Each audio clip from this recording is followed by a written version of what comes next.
பெங்களூரில் நடைபெற்ற தீவிர சம்பவம் மிகுந்த வேதனைக்குரியது.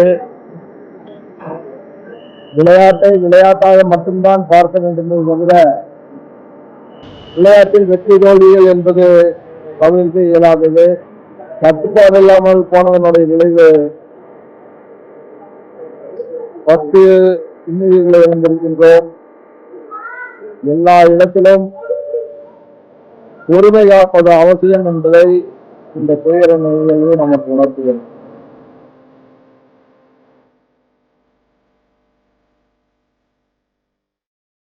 கமலஹாசன் அவர்கள் ஒரு பொது வாழ்க்கையில் இருக்கின்றவர். அவர் அரசியலுக்கு மட்டும் தன்னுடைய பொது வாழ்க்கையின் ஒரு பகுதி அல்ல. அவர் திரைப்படங்களில் நடிக்கின்ற பொழுது கூட அவர் பொது மனிதராகத்தான் இருக்கிறார். அவர் பேசுகிற பொழுது நாம் சிறிது கவனத்தோடு பேச வேண்டும். கமலஹாசன் அவர்களை கேட்டுக்கொள்வது, எதிர்காலத்திலேயாவது இது போன்ற நிகழ்வுகளில் கவனத்தோடு பேச வேண்டும் என்பதை நான் பேசுகிறேன்.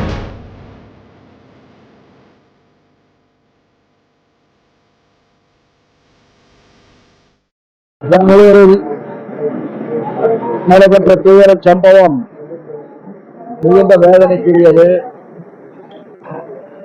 விளையாட்டை விளையாட்டாக மட்டும்தான் பார்க்க வேண்டும் தவிர விளையாட்டில் வெற்றி தோல்விகள் என்பது தவிர்க்க இயலாதது. காலம் கடந்து அவர்களுக்கு கிடைத்திருக்கிற வெற்றியை கொண்டாடுகிற பொழுது கட்டுப்பாடு இல்லாமல் போனதனுடைய விளைவு 10 இன்னுயிர்களை இழந்திருக்கின்றோம். இன்னும் பலர் படுகாயமடைந்து மருத்துவமனையில் சிகிச்சை பெற்று வருகிறார்கள். எல்லா இடத்திலும் பொறுமை காப்பது அவசியம் என்பதை இந்த துயர நிகழ்வு நமக்கு உணர்த்துகிறது.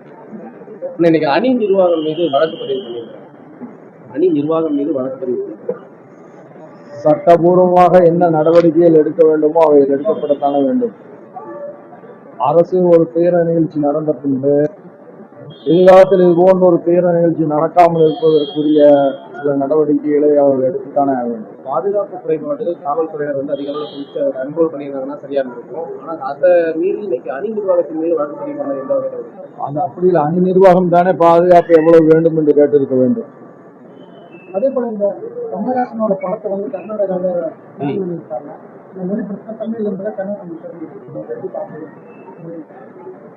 கமலஹாசன் அவர்கள் ஒரு பொது வாழ்க்கையில் இருக்கின்றவர்.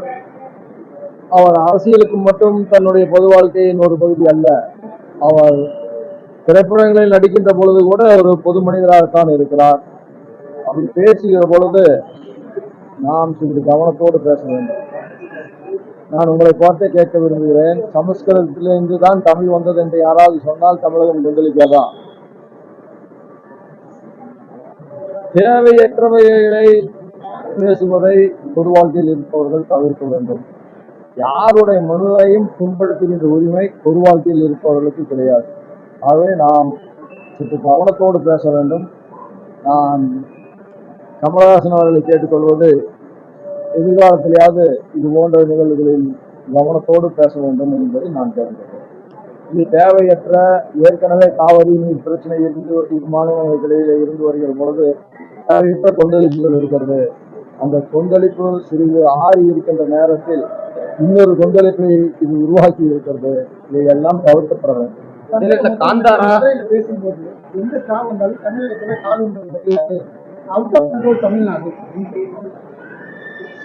ஒரு அரசியலை பேசியிருக்கிறார்.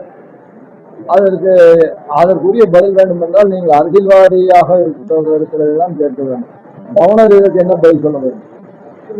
ஆனால் ஜனநாயகம் என்பது எல்லோருக்கும் வாய்ப்புகளை மாற்றி மாற்றி தருவது என்று நான் கருதுகிறேன்.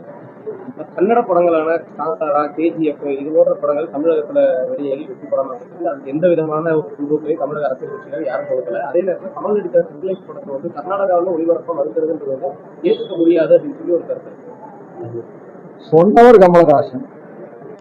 கன்னடத்தில் நடிகர் யாரும் எதுவும் சொல்லவில்லையே. தமிழுக்கு எதிராக அவர் ஏதாவது சொல்லி இருந்தால் தானே தமிழகத்தில் கொந்தளிப்பு வரும். கொந்தளிக்கின்ற விஷயங்களை நாம் பேசக்கூடாது என்பதுதான் என்னுடைய கருத்து. மாநிலங்கள்ல மாநில மொழிகளுக்கு முக்கியத்துவம் கொடுக்கணும் அப்படின்ற கருத்து. மாநிலங்களில் மாநில மொழிகளுக்கு முக்கியத்துவம் கொடுக்க வேண்டும் என்பதுதானே புதிய கல்விக் கொள்கையே. 5ஆம் வகுப்பு வரை தாய்மொழியிலே தான் கல்வி கற்க வேண்டும், அது கட்டாயமாக கல்வி கற்க வேண்டும் என்று நினைப்பது தானே இன்றைய புதிய கல்விக் கொள்கை. மும்பையில பைபுல்லான்ற ஒரு வனசரணாலயத்துல 3 பெண்குயின்களுக்கு மராத்தியத்துல தான் பெயர் வைக்கணும்னு சொல்லி மராத்திய பாஜக வந்து வலியுறுத்தி.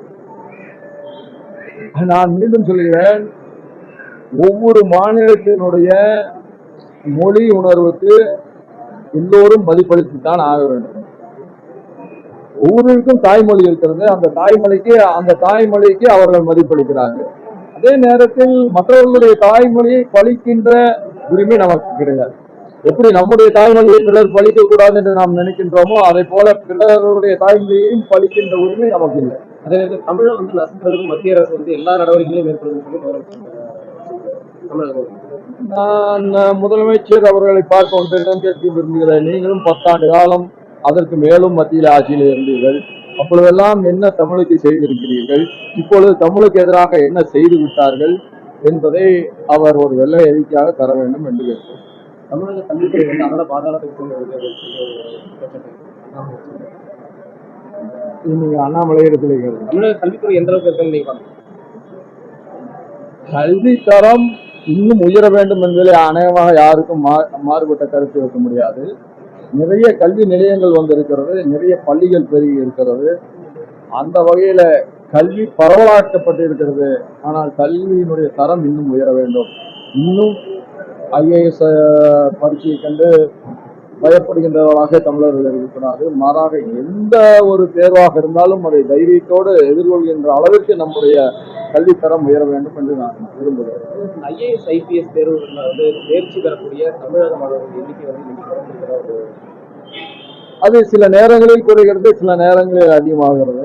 ஆனாலும் தொடர்ந்து நாம் முயற்சி செய்வதும் அதுல ஒரு குறிப்பிட்ட சதவீதம் தமிழர்கள் வெற்றி பெறுவதும் தமிழர்களுடைய எதிர்காலத்துக்கும் தமிழகத்தினுடைய எதிர்காலத்திற்கும் தமிழர்களுக்கு உரிய அங்கீகாரம் இந்தியா முழுவதும் கிடைப்பதற்கும் அது உதவும். ஆகையால் நாம் UPSC தேர்வுகளை சாதாரணமாக எடுத்துக்கொள்ளக்கூடாது என்று கடந்த சில ஆண்டுகளுக்கு வந்து தமிழகம் வந்து அதிக அளவில் தேர்ச்சி பெற்றிருக்கிறது. இப்போ வந்து அண்மை காலமாக அதனால்தான் நான் உங்களுக்கு சொல்லிட்டேன், கல்வி தரத்தை நாம் உயர்த்த வேண்டும். தேர்வுகளை கண்டு பயப்படுகின்ற மாணவர்களை நாம் உருவாக்கக்கூடாது. தேர்வுகளை எதிர்கொள்கின்ற விதமாக மாணவர்களை தயார் செய்ய வேண்டும். அதுதான் எதிர்காலத்துக்கு நல்லது.